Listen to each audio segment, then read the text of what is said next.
네, 기도하고 시작하겠습니다. 살아계신 하나님 감사합니다. 새해 소식반 주간강습회 가을 학기를 허락해 주시고 반반을 열어주시니 감사합니다. 우리 전도교사들의 심령을 뜨겁게 해주시고 영혼육이 건강케 하시며 항상 보혈의 우산으로 덮어주셔서 모든 외부의 균, 바이러스, 세균으로부터 몸을 보호하여 주옵소서. 예수님 이름으로 기도합니다. 아멘. 이번 가을 학기 때 특강 교재가 이제 빌립보서 얇은 소책자입니다. 오벌츠 목사님께서 이제 기도하는 가운데 교사 교육용으로 만든 게 빌립보서입니다. 빌립보서를 기쁨의 서신이라고 합니다. 기쁨의 서신. 바울의 그 육체적 상태를 봤을 때는 기뻐할 수 있는 상태가 아니거든요. 옥에 갇혀 있는 상태. 오히려 이제 밖에 자유롭게 활동하는 사람들을 향해서 서신을 통해서 하나님의 말씀을 전달하는데, 바울은 옥에 갇혀있는 불편한 몸이지만 그 심령은 자유함이 있었거든요. 왜냐하면 예수 그리스도와 함께 하나가 되었기 때문에 날마다 나는 죽노라. 내게 고난 당한 것이 내게 유익이다. 예수님을 위해서 십자가를 전하다가 핍박받고 박해받고 테러당하고 어려움 겪는 것이 오히려 나에게 유익이다 하면서 기뻐하면서 오히려 밖에 자유롭게 활동하는 육체적인 밖에 활보하는 그들에게 예수 그리스도 안에서 자유함을 누리라. 많은 사람들이 뭔가 더 가지려고 땅에 집착합니다. 그래서 어떤 이들은 이제 집도 살려고 많은 적금을 붓고 보험도 안전보험도 많이 들어놓고 또 많은 것을 땅의 것을 집착하는데 위의 것을 못 바라보고 땅의 것을 집착하는 신앙을 수하신앙이라 합니다. 땅의 것만 머리를 바닥만 바라보는 사람. 또 어떤 이들은 사람들과의 관계가 중요하다 해서 주변만 이렇게 살핍니다. 이것을 수평신앙이라고 합니다. 수평신앙. 그러나 우리 그리스도인들은 수평신앙이 아니라 수직신앙을 봐야 돼요. 우리의 영은 하나님을 바라봐야 하기 때문에 항상 우리의 머리가 되신 예수 그리스도를 의지하고 우리는 예수 그리스도의 지체로서 손과 발에 어떤 역할을 주셨죠. 각각 은사는 다르지만 협력하여 선을 이루면서 하나님의 영광을 드러내는데 우리를 부르셨습니다. 그래서 하나님의 부르심에는 결코 후회하심이 없고 하나님께서는 모든 것을 계획하신 그분께서는 우리의 삶을 통해서 하나님 나라가 더 확장되기를 원하기 때문에 오늘날 우리를 전도교사로, 기도하는 교사로, 또 말씀을 먹이는 교사로 우리를 부르신 분이 바로 하나님이십니다. 그래서 하나님 말씀 신구약 66권을 하나의 줄기에서 가지를 이렇게 뻗어나가는 것을 이렇게 추려서 할 수 있다면 성경은 하나님의 말씀 기록을 66가지로 밝혀 말씀하신 것인데, 구약 성경에 나타난 하나님의 말씀, 창조하신 하나님을 소개하는 부분이 창세기 말씀입니다. 구약 성경에서 하나님은 무에서 유를 창조하신 분이다. 그래서 하나님 소개하죠. 창세기 1장에 빛이 드러나라. 아무것도 없는 상태에서 빛을 창조하시고 어둠을 만드시고 빛과 구분하시잖아요.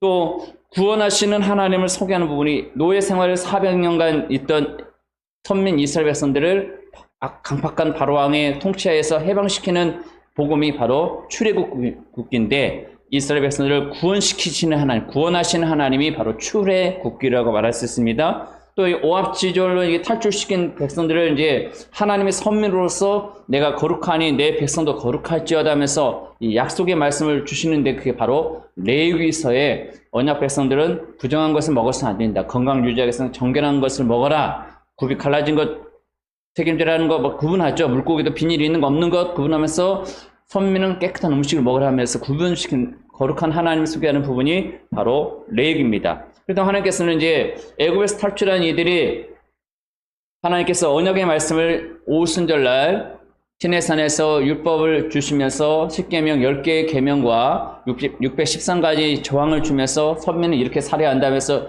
이들을 훈련시킵니다. 광야 생활을 통해서 성막 중심으로. 성막은 구성이 성막 들어가는 문이 있잖아요. 문이 있고 그 울타리가 있다면 그 성막 바닥에 밟고 다니는 뜰이 있습니다. 그 뜰 안에 제사장들이 손과 발을 씻는 물두멍이라고 이렇게 노대야가 있어요. 커다란 물두멍이 있죠. 손발을 깨끗이 씻고 가다 보면 또 번제단이 있습니다. 번제단에 백성들의 죄를 대신해서 양이 죽어서 피를 쏟고 막 태우는 곳이 있죠. 비둘기나 어떤 거 번제단이 있어요. 그러면 이제 성소로 들어가게 됩니다. 성소 안에는 오른편과 왼편에 구분된 것이 있거든요. 한쪽에는 떡상, 진설병 12지파, 이스라엘 12지파로 구성되어 있잖아요. 그래서 6개 따끈따끈한 떡을, 빵을 이렇게 하나님께 딱 중동은 떡의 문화가 아니라 빵이거든요. 근데 우리가 이제 번역하면서 한국 문화가 떡이기 때문에 떡이라고 하는데, 진설병 빵을 이렇게 한쪽을 진열하고 또 한쪽에 뭐가 있을까요? 빛이 드러나는 등대가 있습니다. 우리가 이제 일곱 가지 가지를 쭉 뻗어난 감람나무처럼 등대가 있거든요. 또 한쪽에 뭐가 있을까요? 거기는 이제 곳곳에 하나님 나타나는 증거가 있는데, 나중에 지성소는 1년에 한 번 대제사장이 백성들의 모든 것을 짊어지고 1년에 딱 한 번 들어가는 곳이 지성소예요. 지성소. 지성소는 이제 대제사장 예복을 갖춰 입고 가슴에 흉패, 12지파의 흉패가 붙어 있는 것을 딱 붙이고, 또 그가 이제 몸도 정결하게 한 일주일간 여인을 가까이 않고 그곳에 머물면서 늘 이렇게 목욕 제기하면서 하나님 앞에 나가는데, 그의 방울, 이렇게 옷 자락에 방울이 달렸는데 이렇게 성녀 모양의 방울들이 있습니다. 그래서 1년에 딱 한 번 속죄절, 7월 10일 날 대속죄제를 들어가서 하나님께서 백성들의 죄를 사하시면 대제사장 업무를 보고 나오면 백성들이 환호하면서 막 잔치를 벌입니다. 근데 하나님께서 백성들의 죄를 용서하지 않으면 그의 대제사장을 죽여버려요. 그럼 활동하지 않는 소리, 방울 소리가 안 들리면 이제 기다란 갈고리를 넣어서 이렇게 당기면서 제사장을 그 성소에 끌어냅니다. 근데 성소 안에는 뭐가 있을까요?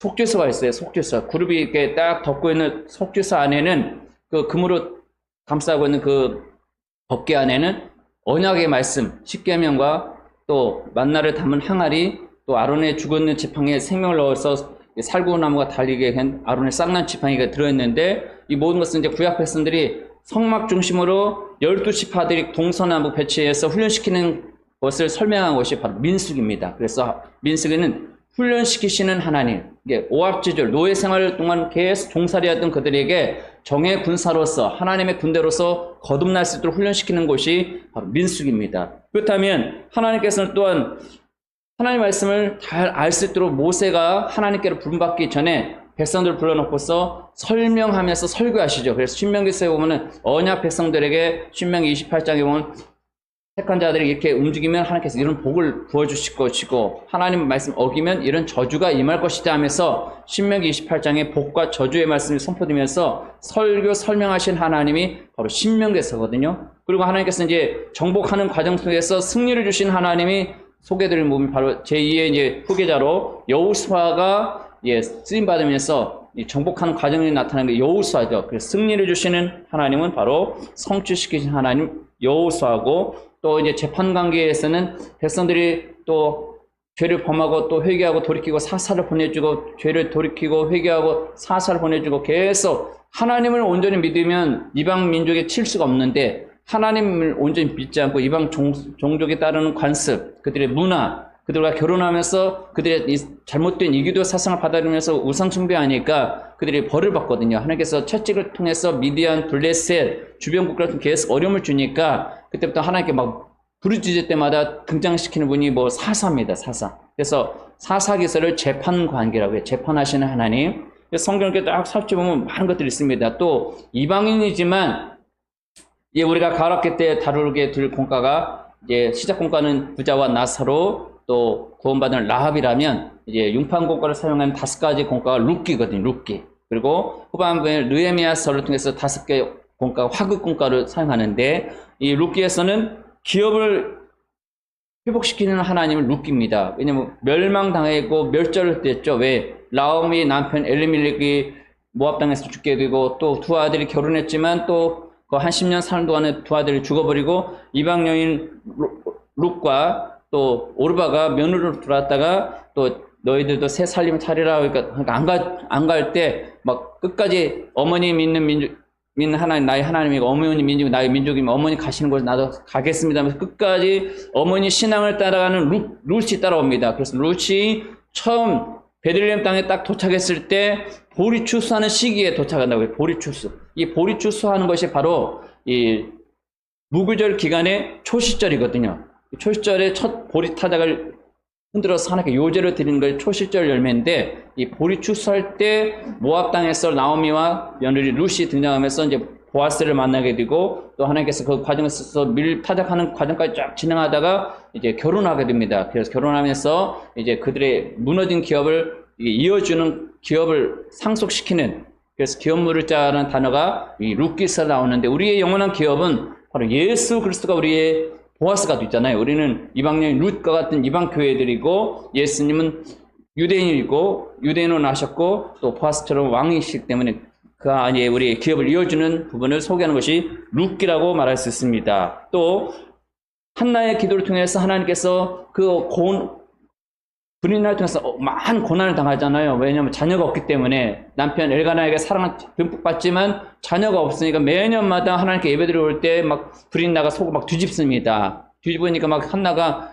막 하나님께 하소연을 하잖아요. 막 얼마나 하소연을 하냐면 술 취한 여인처럼 입만 막 하나님께 막 구하니까 엘리 제사장이 그만 술 좀 드세요. 가세요. 하니까 나는 술 취한 여자가 아닙니다. 내 마음의 괴로움을 하나님께 토해냈습니다. 그러니까 엘리 제사장이 눈먼 제사장이었지만 하나님께 그 입을 통해서 편안히 가라. 좋은 소식이 있을 것이라는 정말 한나의 기도를 통해서 얻은 아들이 사무엘이잖아요. 그래서 하나님께 구해서 얻은 아들이다. 그래서 기도를 응답하시는 하나님이 바로 사무엘서입니다. 사무엘서. 또 사무엘 하에 보면 하나님께서 각각 모든 상황들을 살피면서 감찰하시거든요. 우리가 이제 감찰한다면 뭐 검사, 예를 들어서 감사 나왔습니다. 뭐 최근 드라마에서 감사합시다고 나왔던데 감사. 그러니까 우리의 심령을 감찰하시는 하나님. 그러니까 하나님께서 우리의 행동을 달아보시는데 우리의 모든 것을 다 아시기 때문에 우리의 연약함을 그대로 인정하고 하나님 제가 허물 많은 죄인입니다. 이렇게 또 실수하고 말았습니다. 그냥 그 잘못을 그대로 인정하는 거예요. 인정하시면 하나님께서 우리의 연약함을 다 돌보시면서 심령을 감찰하시는 하나님을 소개하는 부분이 사무엘서입니다. 또 하나님께서 이제 진정한 이스라엘 왕인데 이방 나라처럼 우리에게도 왕이 필요합니다 하면서 자꾸 때를 쓰잖아요. 사무엘 선지자에. 그러니까 너희들에게 왕을 세워주겠다. 왕을 세워주면 너희들이 이런 힘든 일이 있을 것이다. 너희 아이들을 전쟁터로 끌어갈 것이고 예쁜 자녀들을 후궁으로 데려가고 이거 어려움이 있을 거든 계속 그들은 왕을 세우도록 요청하니까 왕을 세우죠. 이스라엘 초대 왕이 바로 사울왕. 사울왕은 처음에 부름받은 겸손해서 정말 키는 홀쩍 크고 모양도 좋고 했는데 그가 왕이 된 후부터 사람의 인기를 먹기 시작합니다. 전쟁터에 나가 승리하니까 막 백성들이 와 우리 왕 최고. 이스라엘의 진정한 왕은 하나님인데 하나님은 눈에 보이지 않고 이제 하나님이 세운 대리 통치자 왕이 사울왕이면 하나님을 높이 하는데 하나님께 예배드리는 것도 사무엘 선지자가 와서 예배를 드리는데 사무엘 선지자가 조금 1시간 늦었나 봐요. 자기 일을 저질러 버려요.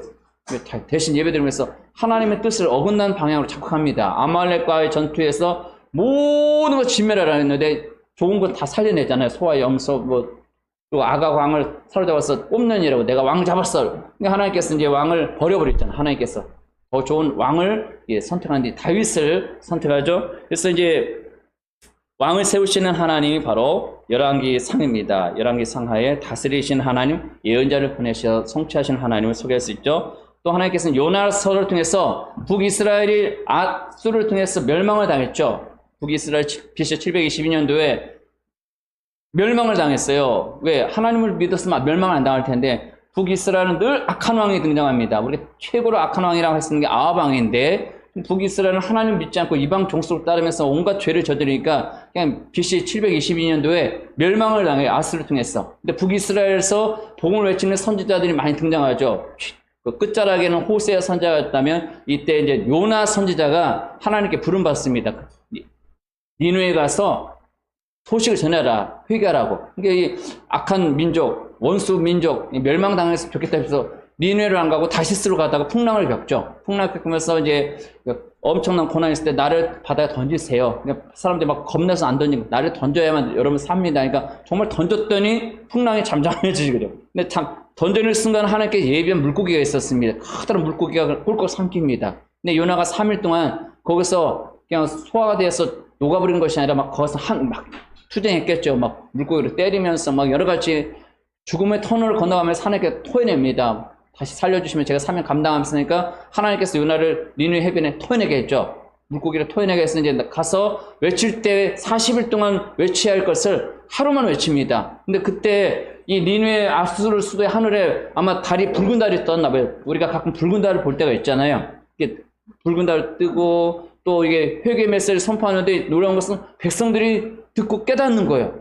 그리고 왕의 귀까지 들어가면서 백성들은 들어라. 짐승까지도 먹을 걸 주지 말고 다 베옷을 입고 금식하자. 막 돌이킵니다. 이게 박넝쿨 사건을 통해서 요나에게 훈련시키죠. 이게 막 뜨거우니까 막 요나가 막 뭐라고 하나님 막 이렇게 하니까 야 네가 심지도 않은 걸 내가 이렇게 줬는데 그거 좀 시들었다고 뭐 하느냐. 이 니네는 좌우를 분별치 못하는 어린 아이들이 12만 명이다. 그 짐승도 많다. 그러면 대략 어른까지 포함하면 60만 명의 인구를 하나님이 살려준 거예요. 기회를 준 겁니다. 근데 결국은 아수르가 나중에는 멸망당하죠. 이게 그 이방 민족까지도 구원하시는 하나님을 소개하는 부분이 바로 이 요나서입니다. 요나서. 또 하나님께서는 정말 정의로우시고 공의로우신 하나님이신데 우리나라를 봐도 지금 불의를 행하는 자들이 정의를 행하는 것처럼 행사를 하고 있거든요. 온갖 실권을 잡고서 법을 흔들고 법을 무시하고 자기들이 이상한 법들을 막 만들어서 통과시키면 과연 대한민국이 정말 제대로 지금 가고 있는가? 한국호가 지금 세월호처럼 침몰당하고 있는가? 우리가 분별할 수 있어야 하는데 지금 한국호가 지금 아주 그냥 이런 상태거든요. 하나님이 붙잡고 있지 않으면 정말 이미 적화가 됐습니다. 모든 정치, 경제, 문화, 뭐 언론 다 그들이 장악하고 있잖아요. 아무리 몇몇 선한 사람들이 막 이렇게 이걸 바꿔야 합니다. 부정선거 이거 정말 있었기 때문에 파헤쳐야 합니다도 그들이 다 한 통 속이다 보니까 그냥 이 꾹 닫고 있어요. 분명한 증거가 다 드러났는데도 그냥 언론에서 보도하지도 않고 자기들끼리만 취시하면서 그러니까 결국은 이제 터지잖아요. 문 집안에 지금 이 막 터지면서 빼도 박도 못하는 증거들이 막 등장하니까 그 지난 정권의 그 사람이 지금 아주 호두게 막 매를 맞을 겁니다. 다 증거가 드러나고 있으니까. 근데 지금 하나님께서는 공의를 실현하는 거예요. 언젠가는 죄를 지은 사람들은 죄의 열매가 드러나기 때문에 심판을 당한다. 그래서 아모스를 통해서 공의와 정의, 심판하신 하나님을 소개하는 것이 바로 아모스입니다. 또 하나님께서는 또 사랑하는 여인을 맞이하는데 조금 몸 파는 여인을 아내로 맞이하라. 그래서 호세아를 부르죠. 그래서 하나님께서는 호세아에게 정말 깨끗한 여인을 맞이하는 아내를 맞는 것이 아니라 좀 음란한 여인을 아내를 맞이해서 음란한 자식을 낳아라. 왜? 북이스라엘이 신랑이신 하나님만을 온전히 남편을 믿고 따라야 하는데 자꾸 격규를 하니까 고매 같은 짓을 하니까 그래도 하나님께서 그들을 돌이켰을 때 내 백성 아닌 그들을 내 백성이라 할 것이라 하면서 이제 하나님께서 품어주는 과정이 바로 호세아서 말씀입니다. 또 하나님께서는 요엘서 말씀을 통하여 말세에는 내가 이런 자에게 영을 부어주리라. 어린 아이들은 예언할 것이고 청년들은 환상을 보고 늙은이들 꿈을 꾸리라. 우리 찬양 가사 있잖아요. 이 요엘서를 통해서 하나님 놀라운 말씀을 하시는데 권면을 자꾸 하거든요. 돌이킬 수 있도록.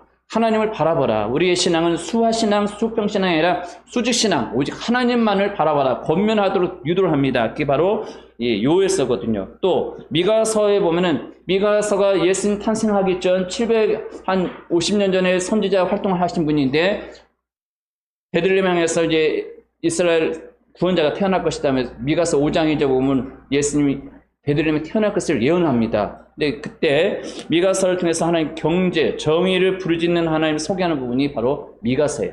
또한 하나님께서는 또 이사야서가 구약의 복음이거든요. 구약의 복음. 특히 구약 66권은 성경이 66권으로 되어 있잖아요. 구약 39권, 신약 27권. 근데 이사야서가 66장으로 되어 있어요.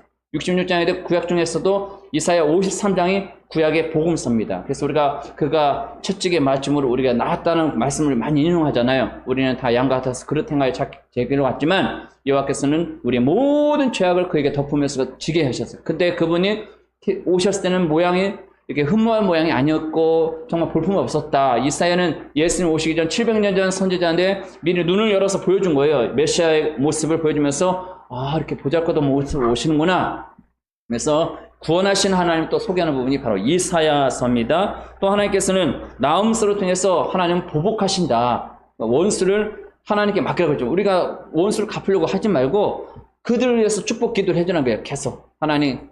그러니까 원수는 하나님 갚을 것이니까 너희들을 갚으려고 하지 말고 하나님께 맡겨라. 우리 주변에는 원수들이 많거든요. 악한 영들을 역사하는. 그러니까 그들을 우리가 혈기를 통해서 하면 혈기를 통해 사탄이 우리 안에 들어옵니다. 우리가 화를 낼 때 사탄에게 먹이를 주는 거예요. 사탄에게. 사탄이 우리 안에 와서 작용하거든요. 우리가 평안한 마음, 사랑의 마음을 가지면 사탄이 아이고 힘을 못 쓰고 도망가는 거예요. 근데 우리 안에 성경에 보면 해가 질 때까지 화를 품지 말라고 성경에 써있죠. 화를 품는 순간 혈기를 낼 때 순간 트고 봅니다. 그래서 은혜 열심히 집회에 뭐 가서 기도원이나 어떤 수련회 가서 은혜 잔뜩 받고 왔는데 집에 어느 순간 막 혈기가 작동하도록 집안 사람들이 반응하는 것을 보게 되죠. 사탄은 그걸 노리는 거거든요. 그때 그걸 이기느냐 쏟느냐. 근데 하나님께서는 우리가 그 모든 것을 맡길 때 하나님이 승리하는 도움을 주십니다. 그래서 원수를 보복하신 하나님을 소개하는 말씀이 나움서입니다. 또 오바댜서를 통해서는 도덕적인 과오도 심판하신 하나님. 그냥 죄를 짓는 거 뻔히 알고 있는데 묵인하는 사람들 많잖아요. 묵인. 알면서도 그걸 지적하면서 바른 길 가야 하는데 뭐 지가 알아서 하겠지. 근데 하나님께서는 그런 과오까지도 심판하신다.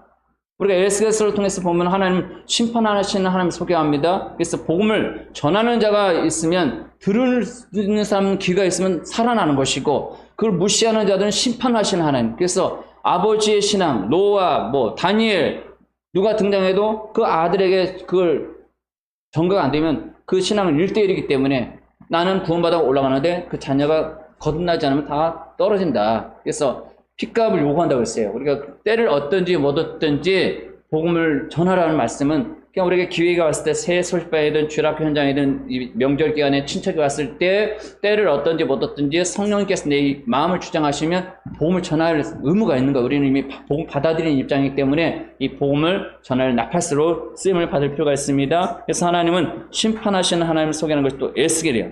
또한 응답하시는 하나님, 우리가 하박국서를 읽어보면 하나님께서 응답하는 하나님을 알 수 있잖아요. 그렇죠? 응답하신 하나님, 뭐 포도나무 열매가 없을지라도 뭐 응답하신 하나님 경험할 수 있습니다. 또 스바냐서를 통해서는 하나님 숨겨주신 하나님 소개할 수 있고요. 또 심판하신 하나님, 에레미야서 유다의 멸망을 이렇게 외쳐도 결국은 에레미야 선지자를 갖다가 구덩이 집어넣고 또 뺨도 때리고 그 유다 왕국이 왜 그랬을까요? 그 당대에 자기들은 예루살렘 성전의 성전 안에 법궤도 있고 대제사장도 있고 종교 지도자도 있고 또 많은 선지자가 있기 때문에 에레미야를 무시한 거예요. 막 뺨 때리고 구덩이 집어넣고 했는데 결국 어떻게 됩니까? 다니엘 바벨론 포로로 70년 갔으면 되는데 그걸 그냥 묵인했다가 다 빼앗겼죠. 법궤 어디를 숨겨버리고 다 성전에 쓰던 거 다 느부갓네살 왕이 다 가져가 버리고 시드기야 왕은 자기 눈앞에서 자기네 죽는 걸 그냥 목격하고 결국 눈까지 뽑혀서 포로로 잡혀가서 아주 비참한 치유를 받는 것이 이제 에레미야서에 나오는데 에레미야서에는 심판하시는 하나님을 소개하고 있습니다. 에레미야에서는 멸망당한 유다 땅에 에레미야가 보니까 막 아이들이 젖을 달라고 외치는데 막 젖 주는 사람이 없으니까 얼굴이 아이들 배가 고플 때 막 얼굴 빨갛게 달아오면서 울거든요. 아이가 젖 달라고 막. 근데 입천장에 막 달라붙어 막 울어도 젖 줄 사람 없는 가운데 막 울고 있는 걸 보면서 에레미야 선지자 눈물 흘리시는 하나님을 소개하고 있어요. 에레미야 애가잖아요. 그래서 우리가 교사 특강 교육자 가운데 이제 예레미야가 2장 19절을 많이 쓰거든요. 밤 초저녁 이 해가 지는 무렵에 일어나 부르짖을지어다. 손을 들고 주를 향해서 눈물 쏟으며 기도할지어다. 그런 말씀이 있어요. 밤 초저녁에 일어나 부르짖어라. 어린 영혼들을 살리기 위해서. 그러니까 우리에게는 내게 맡겨진 지역의 아이들이 있거든요. 우리가 이제 세아솔반에서 만나든 교회에서 만나든 그 아이들에 향해서 이름을 불러가면서 이번 가락할 때 우리가 눈물을 심어야 돼요.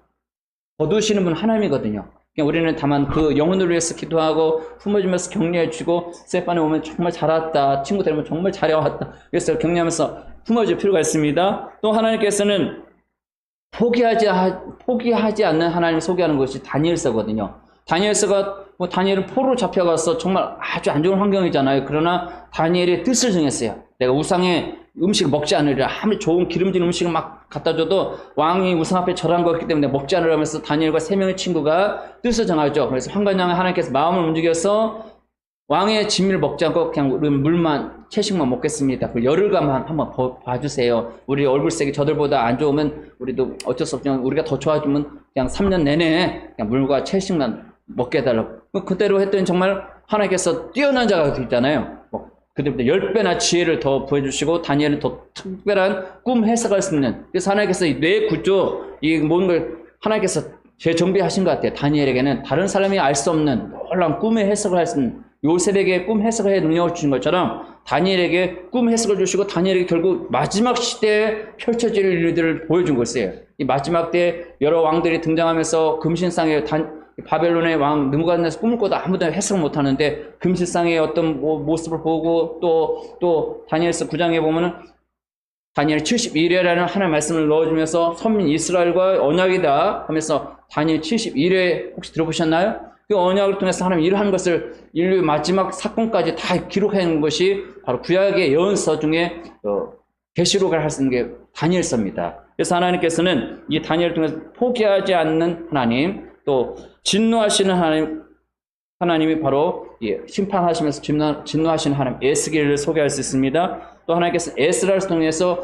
그들이 포로 귀환되어 가지고 이제 오잖아요. 유다 땅에 오니까 성벽은 무너져 있고 성전은 엉망이고 그런 가운데서 1차, 2차 포로 귀환, 이제 3차 느헤미야가 올 때까지 하나님께서 이제 그들을 돌보시는 과정이 이제 에스라서에 등장합니다. 에스라는 학사 겸 제사장이라고 하잖아요. 그래서 그가 백성들을 깨우칩니다. 그래서 이제 느헤미야서 8장에 보면은 7월 첫날 수문학 광장에 백성들이 모여요. 그 이전에 52일 만에 성벽을 쌓고 나서 이제 7월 1일 날 그들이 모이는데 이 유대력 7월 1일이 바로 나팔절입니다. 오늘날 7월 1일 유대인은 새해 1월 1일이에요. 신년. 그래서 나팔을 빵 불면서 그들이 이제 모이는데 수문학 광장에서 에스라가 백성들 앞에서 오전 6시간 서서 말씀을 강론합니다. 그 백성들이 서서 다 들으면서 회개하면서 막 눈물 흘리면서 막 아멘 하는 과정이 이 느헤미야서를 읽으면 나와요. 또 에스라는 나오거든요. 그리고 이제 15일부터 20일까지는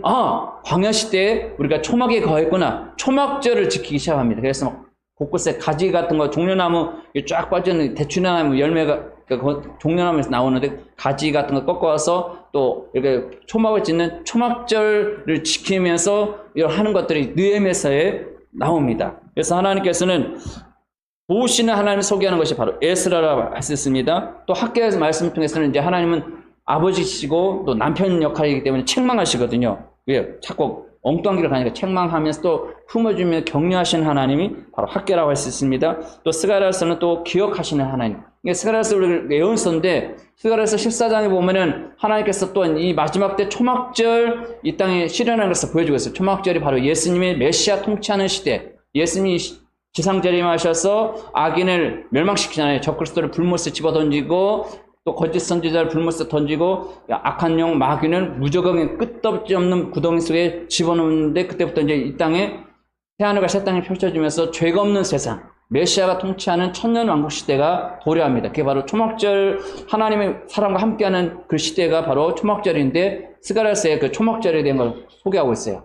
초막절 때 예수님이 통치하는 시대를 요한계시록 20장에는 천년 왕국에 대해서 6번에 걸쳐서 기록되어 있는데 어떤 이들은 다 모든 걸 상징으로 포장합니다. 상징 포장에 빠진 자들은 도저히 그것은 못 나와요. 왜? 그들은 무천년설을 따르기 때문에. 이 무천년설을 주장하는 자가 카톨릭 학자 어거스턴이거든요. 어거스턴의 그 학설을 이어받은 자가 칼빈이에요. 칼빈. 그래서 장로교에서는 무천년을 이게 쫓아가고 있는데 우리가 성경을 잘 보면 우리는 전천년설을 알면 하나님께서 인간을 심판하기 전에 건질 자는 먼저 건지는구나. 노아 홍수 터뜨리기 전에 방주에 다 들어가게 하고 롯과 그 가족들을 소돔성에서 탈출시킨 다음에 불과 유황을 쏟잖아요. 하나님께서 하나님 하실 일들이 다 이렇게 소개된 부분이 성경이거든요. 그래서 우리가 구약 성경을 쫙 보면 이런 부분이 있구나. 구약은 오신 예수님에 대한 그림자를 다 소개하고 있거든요. 신약은 오신 하나님 육체로 오셨지만 하나님이신 그분이 이 오신 걸 소개하는 분이 바로 신약입니다. 그래서 마태복음 같은 경우는 유대인의 왕으로 오신 분이 바로 예수님 소개하고 있잖아요. 유대인의 족보를 딱 소개하면서 아브라함부터 쭉 14 하면서 예수님 족보를 소개하는데 유대인의 왕으로 오신 예수님. 그 예수님 십자가를 달리실 때 빌라도가 그 죄패를 기록하는데 유대인의 왕 나사렛 예수라고 라틴어, 헬라어, 히브리어로 기록해서 그러니까 대제사장들이 이거 내리라. 이거 빌라도는 놔둬라 하잖아요. 그래서 유대인의 왕으로 오신 예수님을 소개하는 것이 바로 유다 지파가 사자 지파거든요. 유대인의 왕으로 오신 예수님을 소개하는 것이 마태복음입니다. 또 하나님께서 마가복음 같은 경우는 이제 섬기러 오신 하나님을 소개하고 있습니다.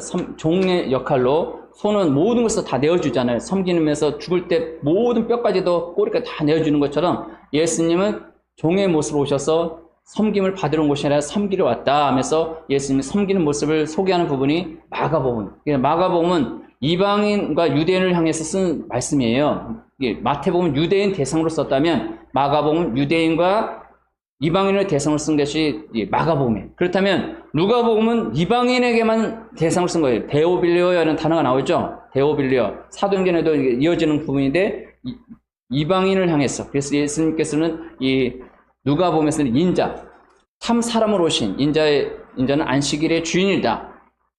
인자공에서 잃어버린 자 찾아 구원하기 위함이다. 이런 말씀을 읽다 보면 나오죠. 사람으로 오신 예수님. 또 요한복음 초월자로 오신 하나님, 인간으로 오셨지만 참 하나님이시다 소개하는 부분이 바로 이 요한복음입니다. 그래서 우리가 성경을 읽다 보면 사복음서에 사자 모양으로 오신 유대인의 왕으로 오신 예수님을 소개하는 게 마태복음이고, 종처럼 섬기러 오신 분, 소의 형상으로 이렇게 오신 분이 바로 마가복음이고, 사람 모습으로 이렇게 오신 분이 누가복음이고, 독수리처럼 신성의 세계를 소개한 것이 이제 요한복음이라면 우리가 이것을 내 생물, 에스겔이나 요한계시록 보면 내 생물이 등장하거든요. 내 생물의 구조가 이렇게 되어 있어요. 내 생물이 사자, 그다음에 소, 그리고 사람 모습, 그리고 새, 이렇게 모습으로 내 생물을 소개하고, 예수님께서 이 땅에 오셔 살릴 일들을 이 내 생물을 통해서 보여준 것이 이제 요한계시록과 에스겔 환상 가운데 나오고 있습니다. 그래서 성경을 보면 하나님께서는 퍼즐을 쫙쫙쫙 맞추고 있는데, 이 성경의 중심은 예수님이거든요. 예수님을 통해서 일을 하시는데,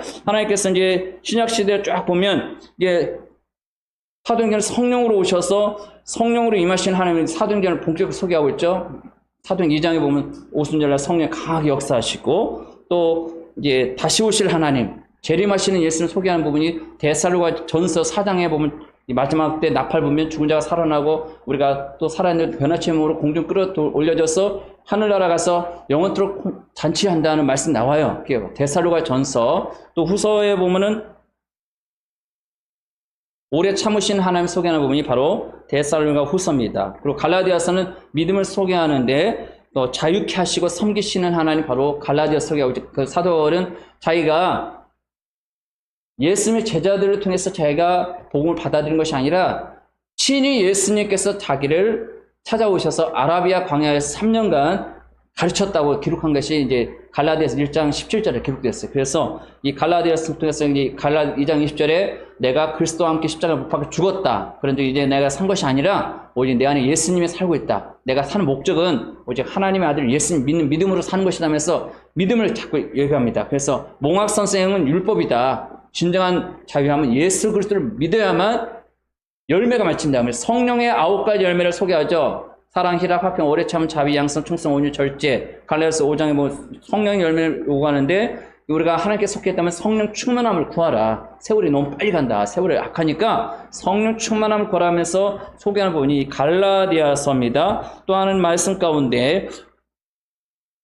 예정하시고 선택하신 하나님을 소개하고 있죠. 예정이라는 단어가 이제 몇 번 성경에 등장하는 에베소서에는 예정이라는 단어가 나와요. 예정은 미리 정했다는 거죠. 창세 전, 천사 영적 세계를 창조하기 이전부터 우리가 이 땅에 어떤 일을 할 건지를 예정하시고, 이 땅에서 끝이 아니라 영원 세계, 천국, 영원 천국을 만들고서 하나님께서 하늘나라 상속받을 자로 우리를 기업 부를 자로 준비하셔서 신랑 예수님과 신부 교회가 하나가 되어서 이걸 행할 것을 이제 준비한 것이 바로 에베소서에 예정하시는 하나님을 소개하고 있습니다. 또한 놀라운 것은 기쁨을 주시는 하나님이 바로 이 빌립보서예요. 옥중에서 비록 어려움을 겪고 있지만 밖에 있는 그리스도인들에게 주 안에서 기뻐하라, 항상 기뻐하라, 예수 그리스도 안에서 기뻐하라고 소개하는 부분이 바로 빌립보서입니다. 또한 변화시키는 하나님이 옥중에서 이렇게 변화된 사람을 이렇게 보내면서 이렇게 하나님께서 이제 그도 종으로 볼 것이 아니라 형제다 품어주라면서 빌레몬에게 보낸 편지에서 오네시몬과 그 사람을 이렇게 품으라고 하는 게 있죠. 그래서 변화시키는 하나님 바로 빌레몬서고, 그리스도 안에서 우리의 땅의 것을 집중하면 위의 것을 바라봐라. 우리의 시민권은 하늘나라에 있기 때문에 위의 것에 하늘나라에 집중하라고 해서 소개하는 부분이 골로새서입니다. 또한 놀라운 것은 교회를 세우시고 이제 직분을 주셔서 하나님 일을 하는데, 디모데 전서에서 보면은 이제 목회자로서 또 교사로서 여러 가지 위치 정해주면서 끝까지 달려가라는 부분이 나옵니다. 그게 바로 이제 디모데 후서에 면류관 주시면 상 주신 하나님. 그래서 바울 사도가 이제 거의 순교 직전에 막 서신 쓴 게 디모데 후서인데, 나는 최선을 다했다. 나에게 의외의 면류관이 기다리고 있다. 그러니까 하나님께서는 예수님이 이 땅에 언제 올지는 아무도 모르지만 예수님이 오실 것을 사모하면서 달려가는 그들에게는 의의 면류관을 씌워준다고 했어요. 그리고 이 땅의 소망의 가치관이 아니라 천국 가치관을 가지고서 천국 시민권 의식을 가지면서 항상 하나님의 사람으로서 잘 살아가면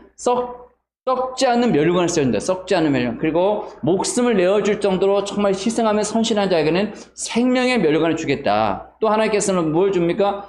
기쁨의 면류관을 주는데 전도한 자에게 주시는 거예요. 기쁨의 면류관. 그러니까 우리가 지금 새소반 교사들은 비록 아이들에게 복음을 전해서 교육과 연결 안 돼서 때론 낙심이 올 때는 있지만 꾸준히 복음을 선포하다 보면 어느 날 하나님께서 우리에게 기쁨의 면류관을 주신다. 또 하나님께서는 야고보를 통해서는 우리에게 참 믿음을 요구하고 있죠. 믿음은 행함을 통해서 일을 하는데 이 혀 하나가 사람을 살리기도 하고 죽이도 한다. 이 혀가 참 위험한 것을 소개하고 있습니다. 그래서 잠언서를 읽다 보면 이 혀에 대한 능력이 나오죠. 혀에 열매가 있어요. 입술의 열매. 그래서 이 혀를 우리가 하나님의 파수꾼의 입술을 맡겨야 돼요. 우리가 항상 믿음의 언어를 뱉어야하는 때로는 우리가 낙심의 언어, 땅의 언어를 뱉을 수가 있거든요. 이스라엘 백성들도 땅의 언어를 뱉어가지고 광야에서 쓰러졌습니다. 하나님께 다 주셨는데 하나님이 함께한 곳이 바로 임재하신 법궤가 있었고 먹을 것 다 주었죠. 목마를 것 다 템 터쳐서 먹여주셨죠. 고기 먹고 고기 날라오게 했죠. 옷, 신발 헤아리지 않도록 40년간 돌봐줬는데도 그들은 옛생활 과거 애굽을 그리워하다가 그들이 광야에 쓰러졌어. 그 중에 믿음의 고백으로 가나안 땅에 들어간 사람이 누굽니까? 여호사와 갈렙만이 들어갔어요.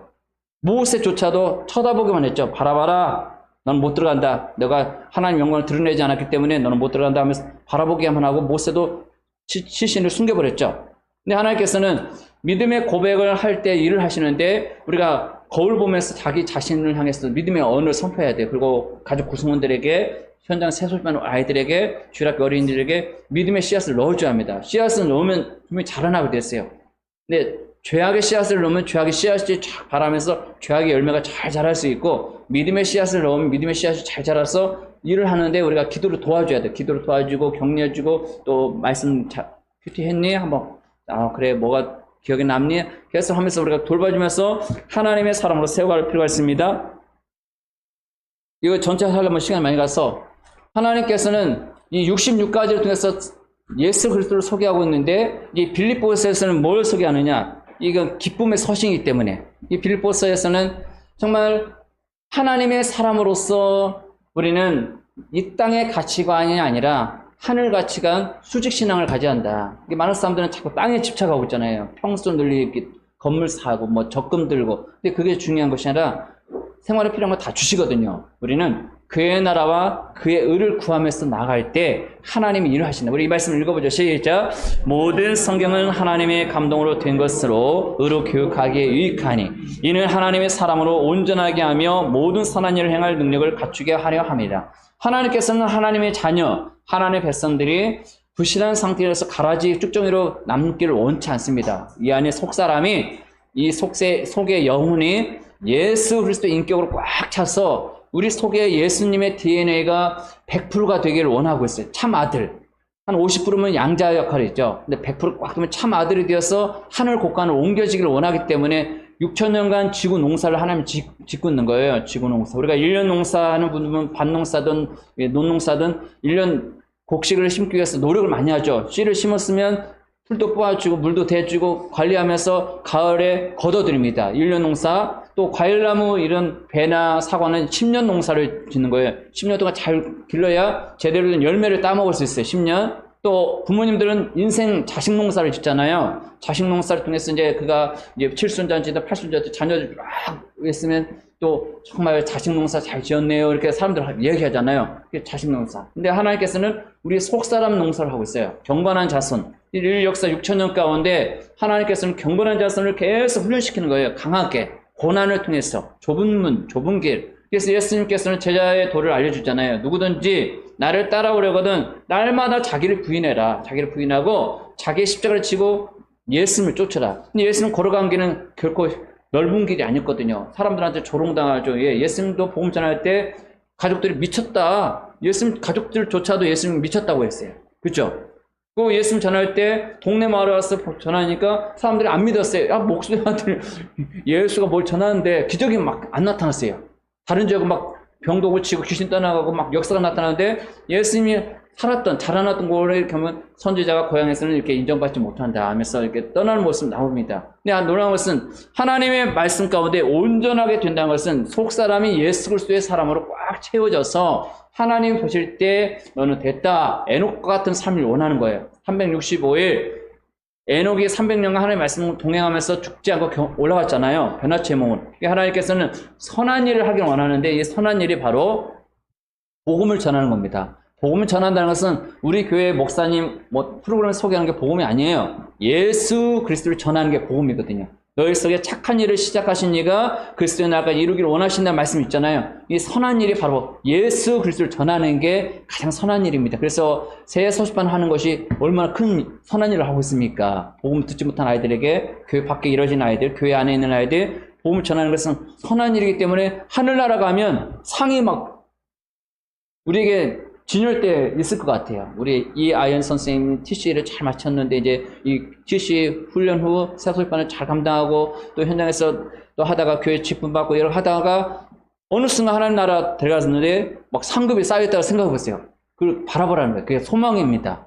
하나님의 약속의 말씀, 성경에는 32,500가지 약속의 말씀이 가득하잖아요. 그 약속의 말씀 붙잡고 기도하고 그 약속의 말씀 붙잡고 마귀를 대적하고 그 약속의 말씀 붙잡고 기도를 위해 하면 치유가 나타나고 그 약속의 말씀 붙잡고 자기 몸에 어떤 연약함을 놓고 기도하면 예수님 채찍에 맞을 때 나의 허리 디스크가 떠났음을 믿습니다. 믿고 선포하면 그 당대는 허리가 아프고 끊어져도 그냥 믿고 기다리면 하나님 일하는 거예요. 우리가 믿고 기다릴 때 하나님께서는 단순하게 일하시더라고요. 그 약속의 말씀 그대로 믿을 때 내 믿음이 크도다. 혈루병 여인에게 예수님 말하잖아요. 내 믿음이 크다. 다 나았다. 그렇죠? 하나님께서는 하나님의 약속의 말씀을 믿고 분별하게 원하고 있습니다. 이 마지막 시대는 우리가 구할 은사 중에 하나가 영 분별의 은사를 구해야 돼요. 영 분별. 이 마지막 때는 어둠의 영들이 교회 안에 많이 침투했어요. 교계 지도자들 가운데 거짓 선지자들 너무나 지금 많이 들어와 있습니다. 그래서 저가 정말 진짜 하나님께 속했는지 거짓인지를 분별하려면 영 분별의 은사를 구해야만 우리가 구덩이 안 빠집니다. 예수님께서 친히하셨잖아요. 마지막 때는 미혹을 조심해라. 누구? 사람의 미혹을 조심해라. 우리가 보통 밖에 활동하는 이단들은 이만희 신천지 교주, 정명서 다 알잖아요. 그 이단이라는 거 다 정체가 드러났으니까. 근데 교회 안에는 교계 지도자 가운데 정말 유명한 사람들 가운데 정말 성경에서 벗어난 이상한 말을 할 때 그걸 아멘 하고 받아먹으면 독초로 먹는 겁니다. 독초. 그래서 우리가 이 마지막 때는 영 분별의 은사를 구해야 돼요. 그래서 하나님의 말씀 가운데 이 말씀을 읽어야 돼요. 우리가 교사라면 하나님의 말씀을 늘 먹고 되새김질해야 돼요. 되새김질. 시편 1편 말씀처럼 주야로 말씀 묵상해야 돼요. 그 토끼나 이 짐승들은 자꾸 풀을 갖다 되새김질 하잖아요. 손은 유장이 4개가 있어서 한번 씹어먹고 다시 끄집어내서 막 되새김질하면 소 입에 거품 나도록 막 되새김질하는 것을 우리가 볼 수 있잖아요. 근데 우리가 하나님의 말씀을 되새김질해야 돼요. 하나님 말씀을 알고 있어도 계속 먹고 외치고 외우고 또 기억하고 그러다 보면 하나님께서 눈을 열어줍니다. 근데 성령님께 도움을 구할 때 눈을 열어준 거예요. 그래서 계시록 3장에 보면 라오디아 교회를 향해서 이런 말씀하죠. 안약을 사서 바르라. 안약. 그러니까 성령의 안약을 발라야만 성경이 보이는 거예요. 성경의 저자가 성령이시기 때문에 하나님은 내 눈을 열어서 말씀을 열어주세요. 이번 학기 때는 시작 공과가 부자원 나사로, 라합, 그다음에 룻기, 느헤미야 진행하는데 이미 다 알고 있는 말씀이지만 다시 한번 먹을 때, 읽을 때, 또 기록하면서 다시 말씀을 준비할 때 그 말씀을 알게 해주시고 속에 건드려 주셔서 적용케 하셔서 하나님이 원하는 방향으로 주일학교, 새소식반, 우리 가정 울타리, 또 구원의 방주를 잘 이끌어갈 수 있도록 도움을 성령께 도하면 하나님은 다 주십니다. 왜? 하나님을 100% 신뢰할 때. 하나님은 주신 분이잖아요.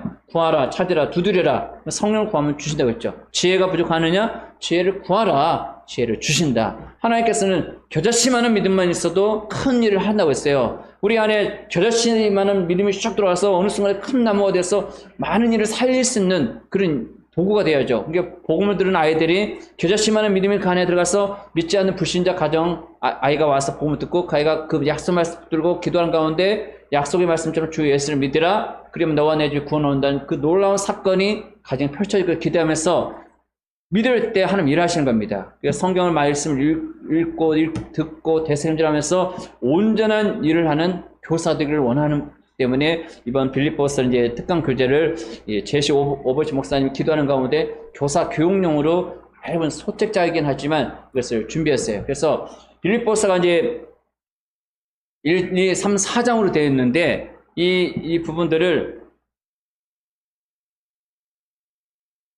1장부터 이제 7장의 구조로 되었거든요. 그래서 1장, 2장, 3장, 4장, 5장, 6장, 7장으로 되었는데 1장에서는 기쁨으로 인한 밖에는 복음의 진보를 가져오고 2장 때는 내가 사는 것이 그리스도다. 3장 때는 하나님 말씀에 대한 겸손과 순종에 기초한 하나가 된다. 4장 하나님이 우리 안에 행하시는 구원을 이루라. 5장은 행위가 아닌 믿음으로 말미암은 은은 봉사의 삶을 위한 능력을 가져다 준다. 6장 우리의 시민권은 하늘에 있으므로 합당하게 생활하라. 7장은 염려에서 자유, 생각이 깨끗함, 희생적 드림 이렇게 해서 이제 7장으로 되었지만 우리가 장수로는 이렇게 됐어요.